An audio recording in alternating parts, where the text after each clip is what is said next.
esta entrevista hoje, mais que especial, eu falo isso toda vez que é super especial, mas o que eu posso fazer se eu tenho gente incrível aqui para entrevistar? Só que a de hoje vai começar um pouquinho diferente, porque esse cara, com tanta coisa que eu quero falar com ele, com tanta coisa que ele tem para dizer, tá me devendo uma coisa. Leandro, cadê meu autógrafo, filho? Ó, vou começar já dando uma carteirada.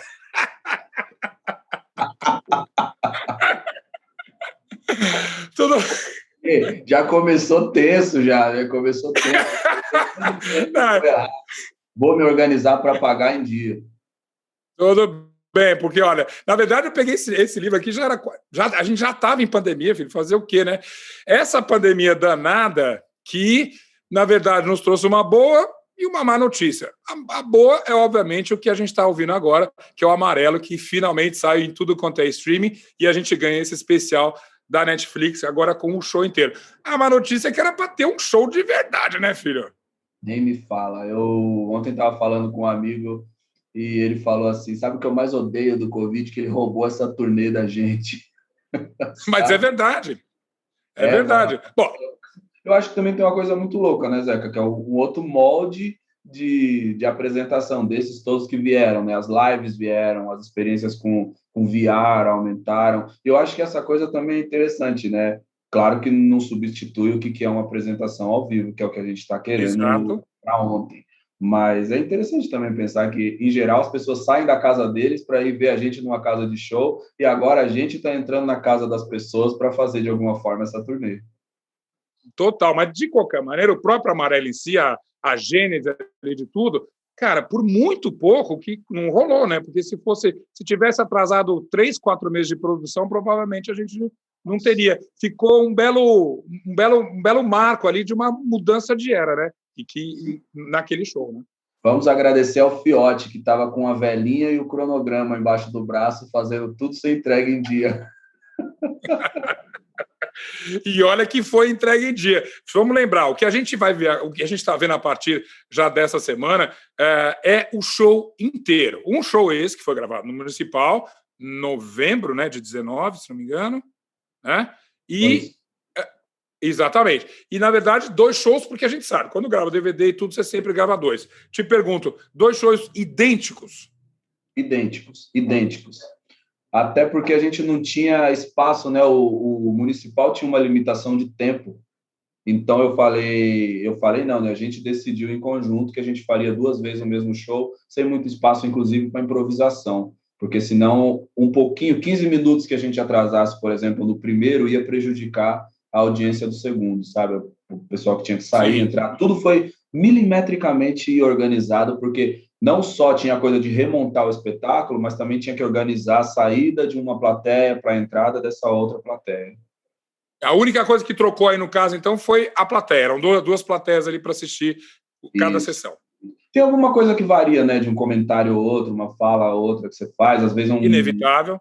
Dá uma trupicada e, espera um pouquinho mais para começar uma música, e aí, como eu não consigo ficar calado quando eu tô lá em cima, eu vou e conto uma história, mas o repertório é o mesmo. Aliás, não sei se você está falando isso como defeito, mas isso é má qualidade. Ainda bem que você não consegue ficar calado, cara, porque assim jorra essas coisas aí, entende? Ainda bem, cala a boca não, pelo contrário. E tem um negócio do Municipal, a coisa que eu acho mais curiosa do Municipal é o seguinte, né? No dia que a gente foi fazer a primeira montagem, um dia antes, eu tive uma pane elétrica na minha casa. E aí, todos os chuveiros ficaram gelados. Aí a gente estava aqui em casa, puta, mano, o chuveiro não tá funcionando. Eu falei para minha esposa, eu falei assim, cara, a gente tá indo lá passar o som, montar as coisas no Municipal. Vamos pegar nossas toalhas, nosso sabonete e vamos tomar banho no Municipal. E ela falou, tomou um susto. A família toda tomou banho lá. Vamos tomar banho no Municipal? Eu falei, você vai perder a oportunidade de contar a história no futuro e dizer que seu chuveiro queimou e você teve que ir tomar um banho no Municipal? Cara, essa história maravilhosa. E justamente, isso é uma delícia.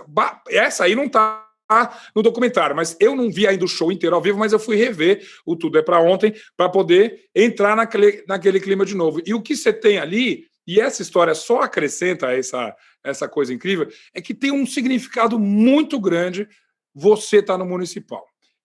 Falando, convidando, recebendo e, sobretudo, cantando. E agora, como você me contou, tomando banho. tomando banho também. Fiz tudo que eu queria fazer. E vem cá, o que a gente tem agora nesse streaming que está liberado e no novo especial da Netflix são 20 músicas. Isso aí é o show completo ou ainda tem uma sobrinha? Não, ainda tem umas sobrinhas, Zeca.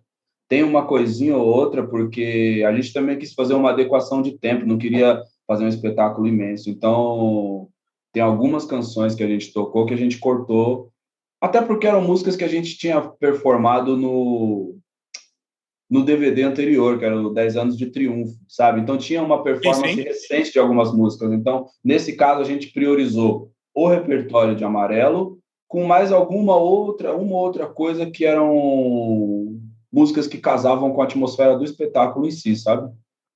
Sim, aí funcionou perfeitamente. Eu só ouvi, eu não cheguei a ver o especial ainda, mas eu só ouvi, mas a ordem não mudou. O que eu ouvi foi mais ou menos a evolução do próprio show, do que a gente viu no palco ali, né? Na verdade, tem uma coisinha da ordem que se altera, né? Por exemplo, no espetáculo, a gente encerrou com Principia. Porém, no show, se eu não me engano, a gente não está encerrando com Principia, né? A gente está encerrando Não, eu tenho aqui o playlist, se é que está na ordem, justamente... A última é Libre, né? Aqui. Libre, exatamente, termina com Libre. Mas engraçado até porque na edição que eu vi ali tem uma cara de gran finale ali. Acho que deu certo encerrar com isso. Não, deu super certo. No começo eu fui muito conservador, né? Que eu fiquei aqui falando, não pode mudar. O repertório que foi feito é o repertório que tem que entrar do jeito que foi feito, na ordem que foi feito. Os caras falando, eu acho que funcionou. Vamos dar uma atenção para isso aqui. Eu acho que fica legal. E eu falei, não, isso é mentir para a plateia. A última música não foi essa. Mas no final eu fui voto vencido. E aí quando a gente observou todos os vídeos juntos, ficou pra caramba Libre no final.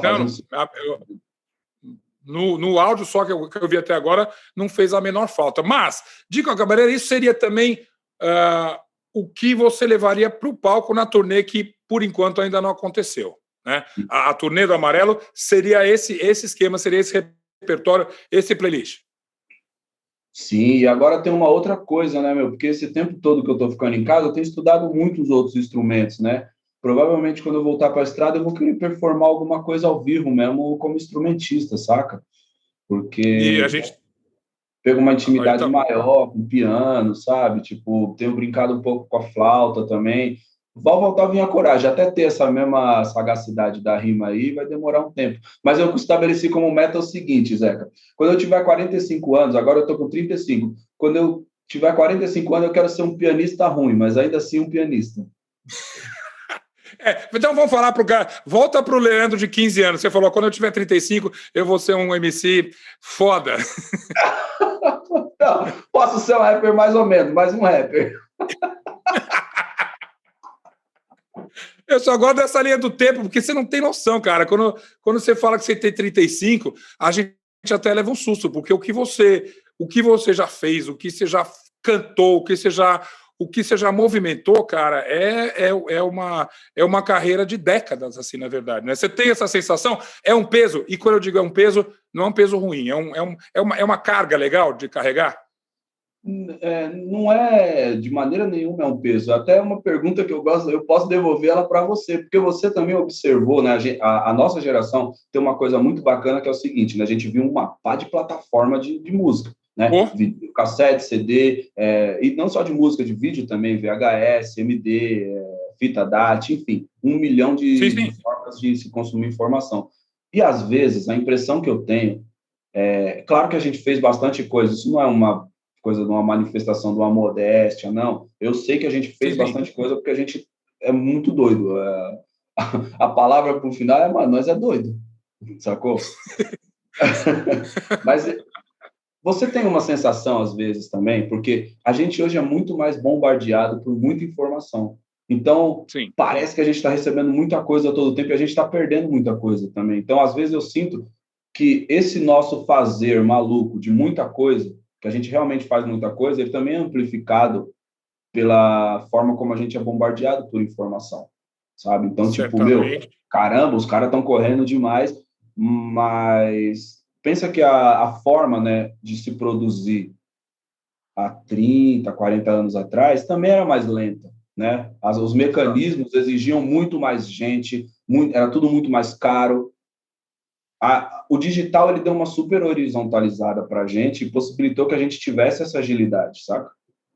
E justamente abriu um campo aí, acho que para várias gerações. A tua geração, eu acho que ela é da passagem dessas coisas, dessa velha maneira de gravar para essa totalmente moderna. Mas a geração, e você está ligado, você deve ouvir moleque que pega microfone errado também, para eles tudo é muito mais acessível.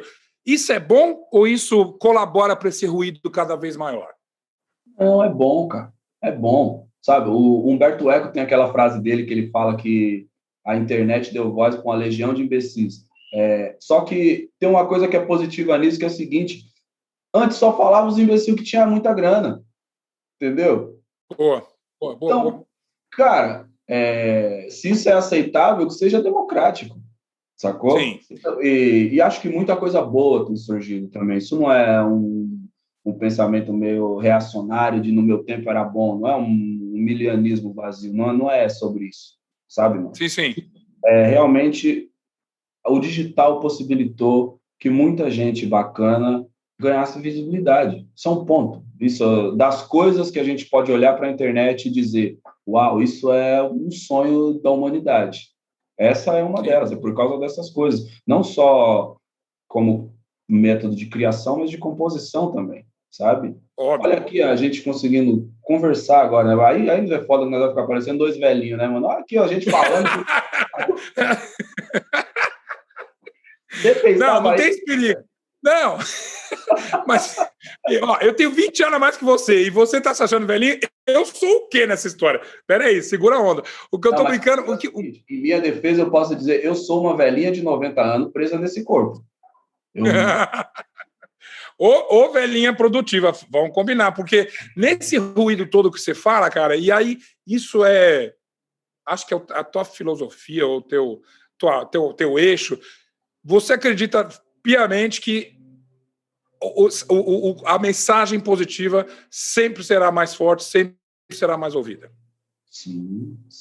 Sabe por quê? A gente precisa criar Tem uma frase do Malcolm X que eu gosto demais, que é o seguinte, ele fala que se você tem uma multidão sedenta e coloca um copo de água suja na frente de uma multidão com sede, ela vai beber aquela água suja porque ela não tem opção, entendeu? Agora, se você coloca um copo de água limpa e um copo de água suja do lado de uma multidão sedenta, essas pessoas vão conseguir discernir, pô, eu prefiro tomar água limpa. Eu acho que o que a gente faz quando a gente fala sobre energia positiva é oferecer esse copo de água limpa, que a gente consiga, numa escala grande, criar um contexto onde a gente oferece água limpa para as pessoas, saca? É por isso que eu acredito. E tem uma outra parada, mano, que quando a gente fala de positividade, que é um puta de um clichê, mas o clichê ele vira clichê porque ele é verdadeiro, saca? Conta, vai. Abaixo todo santo ajuda, Zé. A gente precisa acreditar. Entendeu?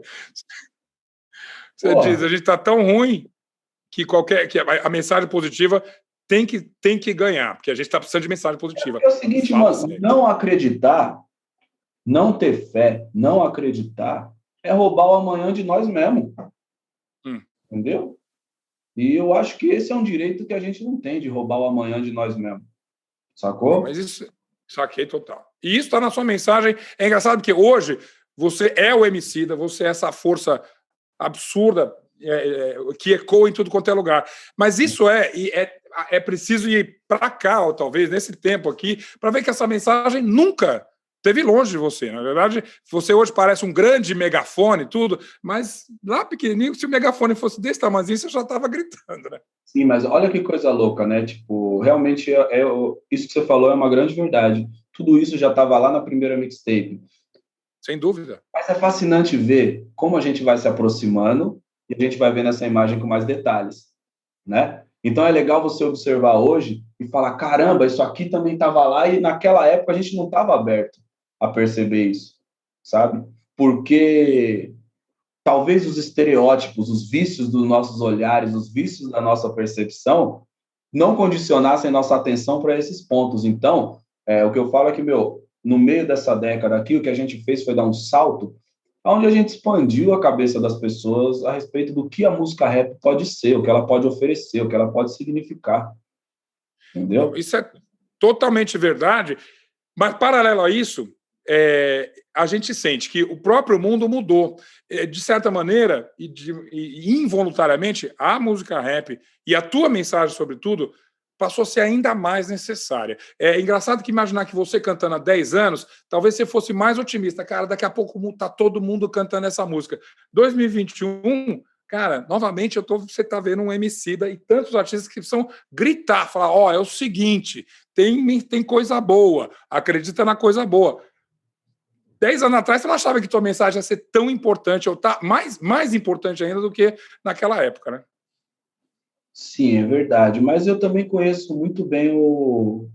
Eu acho que eu conheço bem a realidade do país no qual a gente vive, Zé, saca? Uhum. Também não dá para dizer que eu achava que 10 anos depois a gente estaria num sonho de princesa, sabe? Eu acho que o risco, infelizmente, a fresta que conecta o nosso hoje com esse passado autoritário, ela sempre esteve aberta. Então, isso nunca foi um pesadelo que não assombrou a gente uma noite ou outra numa sequência de sonhos, sabe? Sim, sim. Isso é uma coisa que faz com que a gente sempre tenha que estar atento.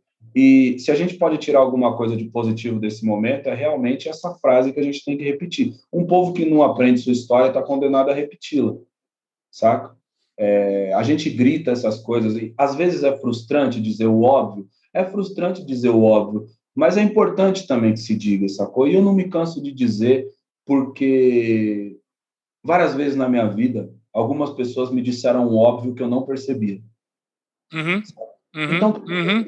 a percepção ela varia muito, o momento que você está, quantas refeições você teve hoje, sua cama é confortável, sua internet é rápida, saca? Sim, Tudo sim, isso sim. interfere na forma como você vai receber as coisas. Então, eu não recorro ao óbvio com cansaço, eu recorro ao óbvio da mesma maneira que eu falo com a minha filha, e acho que ter passado aqui esse um ano aqui grudado nas crianças, que é uma coisa que eu nunca tinha experimentado, porque eu vivia viajando, ter passado esse um ano aqui também me colocou nesse lugar de, cara, de alguma forma eu converso com todo mundo como se eu estivesse conversando com as minhas filhas.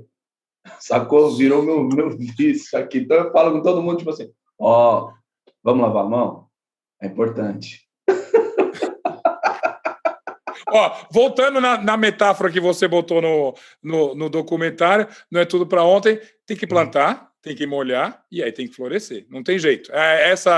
Esse ciclo tão bonito que, como você disse, quem te ensinou até foi tua mãe, quem te passou foi tua mãe, não dá para escapar dele, né, filho? Não dá, mano. E é o básico, Zeca. É o momento de voltar pro básico, entendeu? É o básico. A gente está falando, por exemplo, mano, qual é a coisa que mais faz falta nesse momento, principalmente nas grandes instâncias de poder, na presidência da República do Brasil? Humanidade, mano. É uma Sim. simples manifestação de humanidade. Eu não estou cobrando nem genialidade, eu não estou cobrando o maior estrategista de todos os tempos. Eu estou cobrando uma coisa da qual todos os seres humanos são dotados quando sai de dentro da mãe. Humanidade. Só isso. É básico. O que a gente precisa é voltar para o básico. E aí, justamente, você não. É difícil, eu sei que você não tem essa. Não quero botar esse peso do profeta aí, mas o que aconteceu que a gente perdeu essa humanidade? Novamente, deixa eu usar os 10 anos para trás. 10 anos para trás, eu sei que você falar, eu não sonhava que seria um paraíso, mas parecia que a gente caminhava para um mundo um pouquinho mais humano. Ou refraseando, que um mundo onde a humanidade fosse um pouquinho mais discutida, respeitada, acatada, ampliada, vivida. O que aconteceu?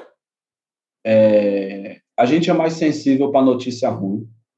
Isso já cria uma sensação de que, tá tudo acabando. Isso não sou eu dizendo que são só notícias. Sim, Não, a gente sim, sim, realmente sim. vive num contexto frustrante, entristecedor, sabe?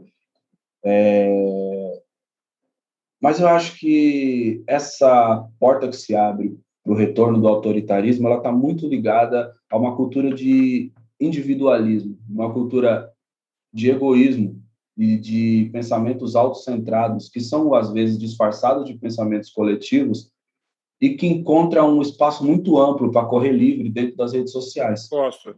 Sim. Sim. Obviamente, eu não estou aqui dizendo vamos voltar para o tempo das cavernas, mas a gente precisa entender que no começo do século passado, as tintas que pintavam várias casas tinham componente de chumbo, sabe? Isso adoecia as pessoas.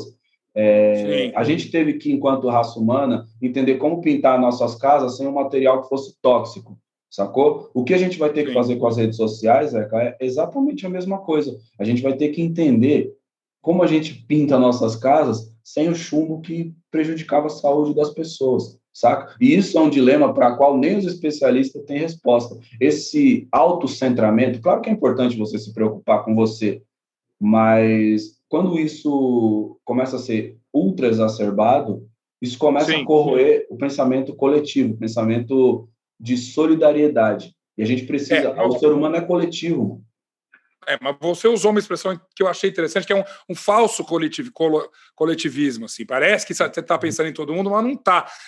Novamente, está super fresco. Eu assisti hoje de manhã o Tudo é para Ontem. Você fala, acho que na hora que você está com a Majur e com a Pablo, você fala, olha, se eu estou lutando para mim, se não estiver lutando por todo mundo, isso não faz sentido, justamente.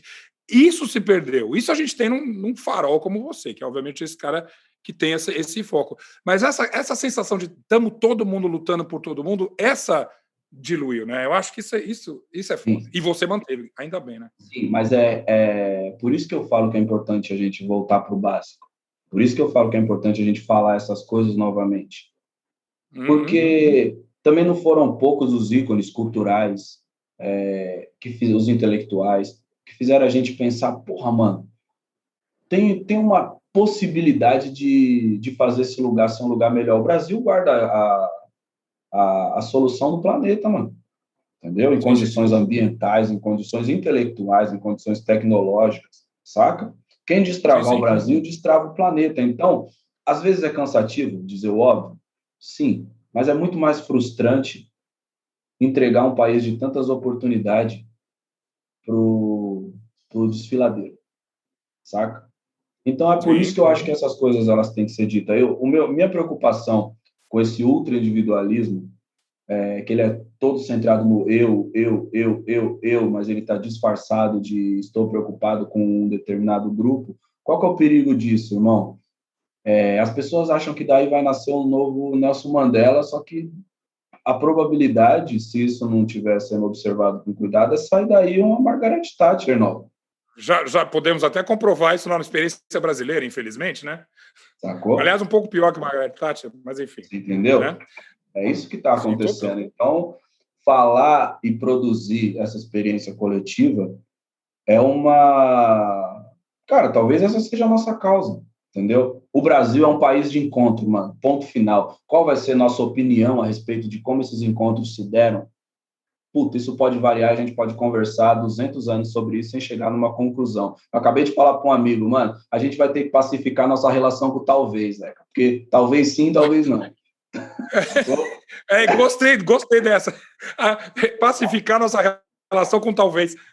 Talvez, mano. Porque no final, a coisa mais sólida que a gente tem numa discussão é, talvez, tá ligado? E quando eu penso, a gente pode pegar todos esses encontros que a história do Brasil de 500 anos produziu e a gente pode observar todas as mazelas, tá ligado? Mas também aconteceram coisas fodas, bonitas, tá ligado? Também é o país do Machado de Assis. Também é o país do Mário de Andrade, tá ligado? Também é o país da Anita Malfatti, entendeu? É o país da Clementina de Jesus, é o país do Ailton Krenak, entendeu? Sim. Então, irmão, o que eu acho que é o nosso desafio e que, porra, talvez seja a responsa da nossa geração de várias outras, que ainda vão vir depois da nossa, se Deus quiser, se houver planeta, né? Se a gente tomar juízo e cuidar do planeta, mano, como a gente aprende com o passado, resolve o futuro, resolve o presente e constrói esse futuro, tá ligado? Para a gente poder entregar o mundo para os nossos filhos, para os nossos netos. Posse de Bola é o podcast semanal do All Sport sobre futebol.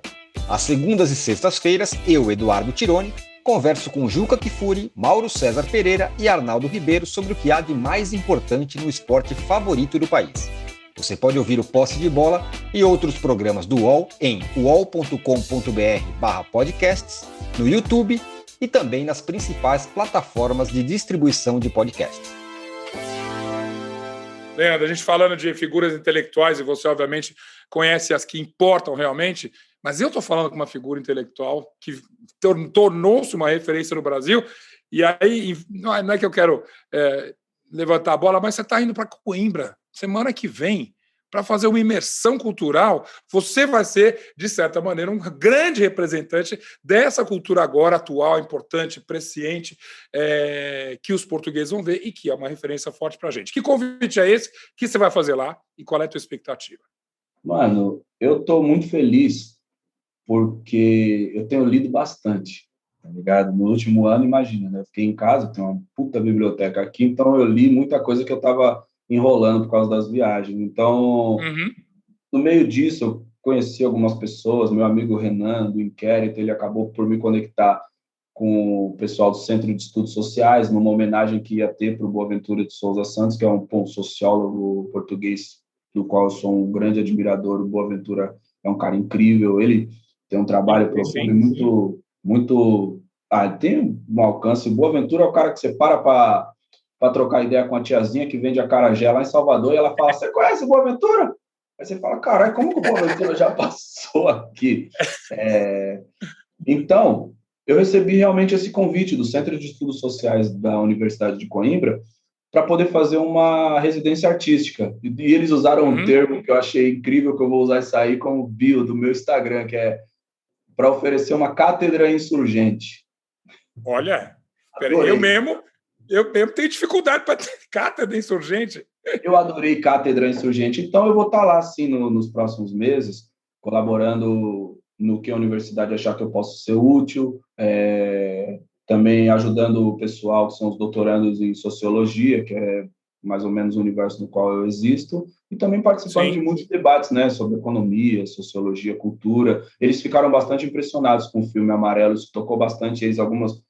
Muitas matérias de jornal saíram em Portugal, e isso deixou tanto a mim quanto todo mundo na firma muito felizes, porque a gente tem, nos últimos anos, sobretudo, essa relação se intensificou, e a gente tem um amor muito grande pelos nossas irmãs de Portugal, que acompanham a gente lá e constrói também nossa trajetória do outro lado do Atlântico, saca? Então a gente está indo lá e a gente entende que Portugal também é uma antena que conecta a gente com todo o ambiente da lusofonia. Para a gente é importante alcançar Angola, alcançar Moçambique, alcançar... Óbvio, super forte. Essa nova conexão, esse reforço de conexão, vem por você. Então, você está fugindo um pouco mas você virou uma figura intelectual, o que é incrível, porque, mais do que nunca, várias pessoas que você citou aí são artistas, pensadores intelectuais que eram de um círculo marginal e passaram a ser o coração da alma e do pensamento brasileiro. Você, seu Leandro, você está nesse centro agora. Isso é diferente do MC que estava só com o microfone. Você tem livros, você tem uma sala de palestra agora, você tem um megafone mundial. Está diferente? E de que maneira? Na verdade, não, mano. Sabe que eu acho que eu fico me provocando para a perspectiva se manter, porque às vezes também você se cerca de livros e você começa a ficar mais arrogante, como se a coisa de deter o conhecimento... A beleza do conhecimento é partilhar ele, mano. Entendeu? Então, eu só me entendo como uma janela, sabe, Zé? Eu tô feliz, a única onda que eu tirei foi que eu falei para meus amigos, falei: meu parceiro, eu vou entrar na universidade como professor, você tem noção do que é isso? Já tirou onda.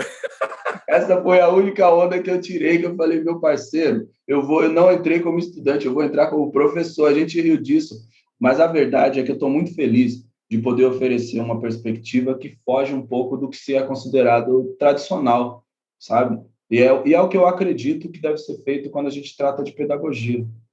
Mas escuta, você criou uma carreira que é bem fora do tradicional.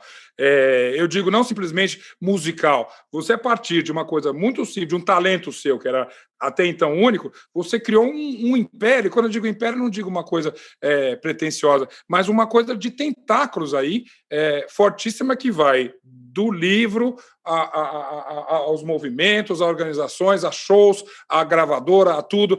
Isso é uma coisa que eu acho que precisa ser celebrada, né? Uma coisa é você fazer um sucesso, vender música, fazer show. A outra é ter uma visão um pouco maior. Essa visão, você tinha lá atrás novamente? Ou ela veio vindo, conforme as possibilidades para você foram aumentando? Eu posso falar para você que no começo meu teto era mais baixo, mas Sim. a gente vive um dia de cada vez. É que nem na pandemia, né? Quem achou que ia ser uma corrida de 100 metros está exausto. Quem sabia que ia enfrentar uma maratona está um pouco menos, embora também esteja cansado, saca? Sim. Então, Sim. a minha trajetória ela foi pensada da mesma maneira. Então, a gente estabeleceu algumas metas e, a partir dessas metas, a gente construiu novos sonhos. Então, a gente falou, mano, vamos fazer 100 camisetas? Fizemos 100 camisetas, vendemos 100 camisetas. Vamos fazer 200? Vamos. Uau, legal. Entendi. Cara, a gente conseguiu capitalizar em cima disso. Vamos pegar uma copiadora que faz 10 CD de uma vez? Vamos. Aí a gente constrói uma mixtape, porque a gente entendeu também que tinha uma nova geração que estava se sentindo órfã, uma geração jovem, que se sentia órfão dessa representação jovem na música rap, sacou? Porque o discurso estava se descolando de alguma maneira. Tinha uma coisa geracional que estava afastando. Eu me lembro muito que uma coisa que me tocou bastante há uns 16 anos atrás foi uma vez que eu estava lá na minha quebrada e os moleques falaram assim, porra, lembra quando tinha rap? Falou como se o rap tivesse acabado lá no passado. Isso a gente está falando de, tipo, 16, 17 anos atrás, entendeu? E para mim é incrível hoje ver que não só a gente sonhou, como a gente realizou, como a gente também subiu o teto e hoje as pessoas sonham mais alto, sabe? Eu sei que a gente tem uma realidade extremamente desafiadora nesse momento, mas existem coisas que elas não retrocedem, saca? Existem coisas que é necessária uma catástrofe absurda para que haja um retrocesso. Não tem como, algumas coisas são como um rio, elas só vão para frente, sacou? Boa. O que é uma dessas coisas? A autoestima das pessoas pretas, tá ligado? As pessoas não vão se constranger por causa da sua pele escura, do seu cabelo. Não, essa é uma porta que se abriu e ela não se abre com o Emicida. Isso é foda. O Emicida é só o cara que pegou o bastão aqui, tá correndo ali, porque na frente ele vai passar esse bastão para outra pessoa. É uma construção muito ampla. Então é por isso que eu falo, esse rio, ele vai seguir para frente agora. Entendeu? É o seguinte, eu vou usar a mesma metáfora que você. Eu queria fazer uma entrevista de meia hora, mas aí você me dá umas coisas, eu vou pedir mais 10 minutos, porque é uma coisa louca. Você abre as portas pra gente, cara. Quando você fala essa coisa incrível da autoestima, que é obviamente uma tecla que você bate o tempo todo, e você é bombardeado. Essa semana você viu uma coisa horrorosa, os comentários racistas que vêm do poder, inclusive, que você viu recentemente alguém fala tal figura, porque falou alguma coisa que talvez ele não gostasse, que talvez fosse negativa, precisa tomar um banho, e você sabe que esse comentário é simples, você sabe da história que eu estou falando. Sim. Né? É sim um comentário racista. Cara, você acorda todo dia e fala, não é possível. Por isso que eu falo, cara, é impressionante a tua aposta no positivo, porque tem hora que, independente da tua indignação, você quer mandar tudo fuder, entende? Não, você está certo, mano, na sua indignação, e eu partilho da sua indignação, mas entende que a gente está tratando de personagens muito medíocres, perto de um tema muito grandioso. Eu não consigo nem mesmo conectar uma linha de raciocínio para explicar o tamanho do erro, sacou? Porque é como se eu pegasse, tipo... Eu ia fazer uma analogia, como se você pegasse um PhD, ele tem que ir lá no jardim de infância explicar, mas não, as crianças têm uma visão límpida, sabe? Não é nem essa a comparação. Mas entende que, para mim, é muito difícil estabelecer uma linha de raciocínio que converse com alguém que sugere que uma pessoa negra precisa tomar um banho, saca? No sentido racista, que a gente está entendendo o que ele quer dizer, sacou? Sim. Para mim é muito difícil estabelecer qualquer tipo de conexão, porque, primeiro, que a gente está falando do personagem circunstancial, entendeu? E eu acho que ter essa visão ampla é fundamental para a gente entender o quão insignificante esse personagem é, tá ligado, mano? É porque, cara, a verdade é que, tipo assim, enquanto artista, a trajetória do Mário Frias não existe, sacou? Eu posso dizer isso francamente. Tá ligado? Sim. Tipo, qual é o seu trabalho favorito dessa figura, artisticamente falando, no que ele acredita que é a carreira que ele construiu? Nenhuma, mano. Entendeu? Sim. Ele é a síntese do que os militantes chamam de privilégio branco, tá ligado? Sim. E aí, ele é associado a um governo que certamente vai entrar para a história como o pior governo da história do Brasil, sacou? Não porque ele tem uma visão que possa expandir ou construir alguma coisa, muito pelo contrário, porque ele simplesmente se sujeita a ser essa figura, entendeu? É importante a gente falar sobre isso, Zeca? Sim. É urgente que a gente combata isso? Mas a Toni Morrison, que é uma escritora norte-americana, ela fala uma coisa que eu acho interessantíssima, mano. Ela fala o seguinte: a gente também precisa estar atento ao poder de distração do racismo, tá ligado, mano? Se a gente não estiver atento ao poder de distração do racismo, como ele também consegue nos desestabilizar e colocar a gente a discutir com figuras medíocres, tá ligado? E assim deixar que a gente se preocupe, fazer com que a gente deixe de se preocupar com coisas grandiosas, tá ligado, mano? Se a gente não estiver atento para isso, mano, a gente vai tomar vários gols, entendeu? Então, eu me solidarizo demais com o irmão que ouviu, que teve que ler essa parada. Eu acho que é um símbolo da tragédia humanitária na qual o país está imerso, mas é uma figura medíocre numa posição de poder que é dada apenas nessas circunstâncias, entendeu? Sim. A ampulheta para esses caras já virou, tá ligado, irmão? E é uma questão de tempo para que ele volte para aquele buraco que ele chama de carreira, que não existe. Leandro, impressionante como tudo é uma questão de eixo. Para ter essa clareza do que você está falando, e eu não conhecia essa frase da Toni Morrison, e é incrível, você precisa ter um eixo, chama de fé, chama de eixo, mas... Né? Mano, sabe quem que me ensinou isso? Posso falar isso do fundo do meu coração, Zeca? Alaide Costa. Cara, melhor ainda. Alaide Costa, na construção, na pessoa dela, a gente está trabalhando num disco novo dela, entendeu? Sim. Estou lá tendo a honra de fazer parte desse projeto com o Marcos Preto.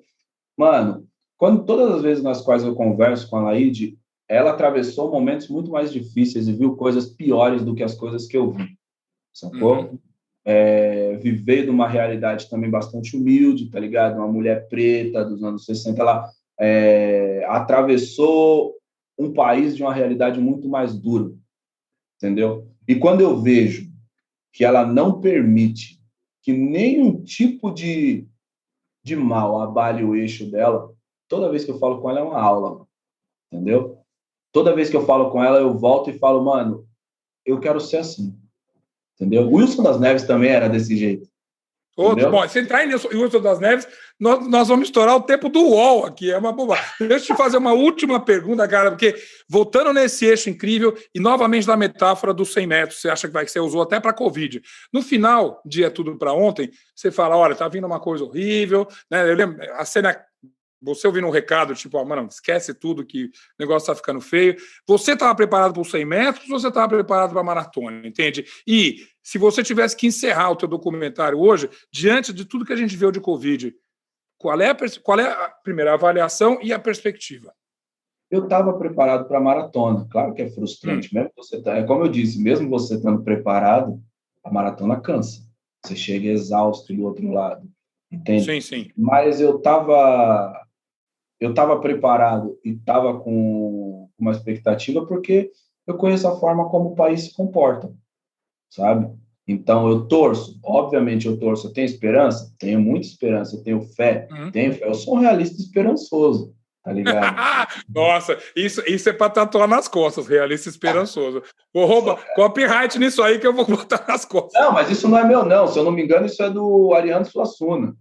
Mas tá melhor ainda. Aí tem um crédito duplo. Ariano e Emicida. Tá maravilhoso, cara. Muito bom. Mano, eu acho que a exaustão é parte do processo, tá ligado? Mas é, sim, frustrante e desafiador. E desanimador também você vê essa coisa de, mano, ausência completa de humanidade. Que eu não tô, volto a dizer, a gente não tá falando de sofisticação, a gente tá falando do básico, entendeu? Sim.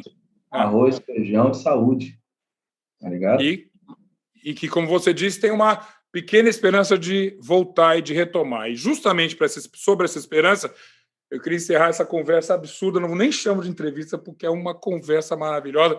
Felipe, ao mesmo tempo que você me deve o autógrafo aqui, não posso deixar de lembrar que quem escreve o prefácio disso aqui era um cara que estava, inclusive, na prisão, né?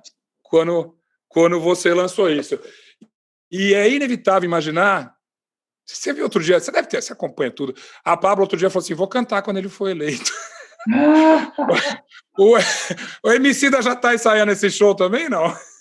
Se a Pablo me chamar, eu já falei para a Pablo, onde ela me chamar, mano, é só falar a hora e a roupa, tá ligado? Cara, foi uma honra demais ter esse prefácio, sabia? Porque o momento não era nada fácil, a gente tem vivido anos muito duros e a experiência... Só para quem não conseguiu ler aqui, o prefácio é do Lula, né? A experiência do cárcere que o Lula enfrentou foi uma injustiça muito grande. Quando ele aceitou e enviou esse texto, para mim também foi a concretização de um sonho, Zeca, porque é o seguinte, imagina que ele era o presidente do Brasil no momento em que a gente estava vendendo CD na rua. Então, pegar esse livro, ele fala especificamente a respeito daquele momento, e você tem o presidente do Brasil fazendo uma analogia com a própria história e fazendo uma análise também do contexto, né, mano, qual a gente estava vivendo. Foi uma honra, é uma honra sem tamanho poder ter contado com o Lula nesse... Justamente. Tem, inclusive, uma coisa que é importante ser dita.